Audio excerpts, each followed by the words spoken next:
ഇന്ന് Sunday morning ആണ് കേട്ടോ. അപ്പോൾ ഞാനിന്ന് ബ്രേക്ക്ഫാസ്റ്റിന് മസാല ദോശ ഉണ്ടാക്കാൻ പോവാണ് കേട്ടോ.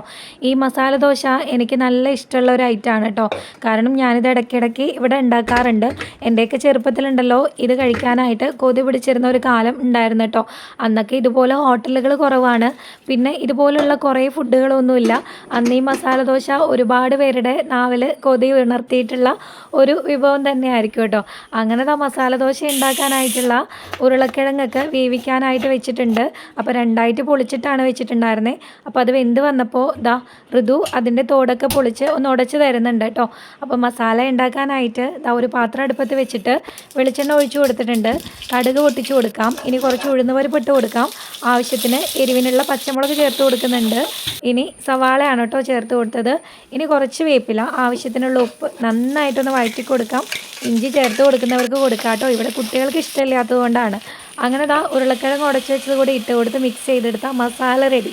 പിന്നെ ദോശ ഉണ്ടല്ലോ, ഇനി ഇങ്ങനെ കനം കുറച്ച് പരത്തിയെടുക്കണം കേട്ടോ. അപ്പോഴാണ് ആ ക്രിസ്പിനെസ് കിട്ടുക. ഈ ഒരു തവ ഉണ്ടല്ലോ എനിക്ക് നല്ല യൂസ്ഫുള്ളാണ്. വലിയ ദോശ ഉണ്ടാക്കാൻ പറ്റും. നമ്മളിങ്ങനെ കുറേ എണ്ണം ഉണ്ടാക്കി നിൽക്കണ്ട. നെയ്യൊക്കെ ഒഴിച്ച് നല്ല സ്മെല്ലൊക്കെ വരുന്നുണ്ട് കേട്ടോ. ദോശയൊക്കെ ക്രിസ്പിയായി വന്നിട്ടുണ്ട്. ചായയും തിളപ്പിച്ചെടുത്തിട്ടുണ്ട്. മസാലയും കൂടി വെച്ചിട്ടുണ്ടല്ലോ. ഒന്ന് തിരിച്ചും മറിച്ചും ഇട്ടിട്ടുണ്ടെങ്കിൽ മസാല ദോശ റെഡി കേട്ടോ. എനിക്കിതിൻ്റെ കൂടെ ചമ്മന്തിയോ സാമ്പാറോ ഒന്നും വേണമെന്നില്ല കേട്ടോ. നെയ്യൊഴിച്ച് നല്ല ക്രിസ്പിയാക്കി ഇതിൽ മസാല വെച്ച് കഴിഞ്ഞിട്ടുണ്ടെങ്കിൽ എൻ്റെ മസാല ദോശയായിട്ടോ. ഈ മസാല ദോശ ഇഷ്ടമുള്ളവർ ഒന്ന് കമൻറ്റ് ചെയ്യണേ. അതുപോലെ അടുത്തൊരു വീഡിയോ ആയി വരുന്നവരെ എല്ലാവർക്കും ബൈ.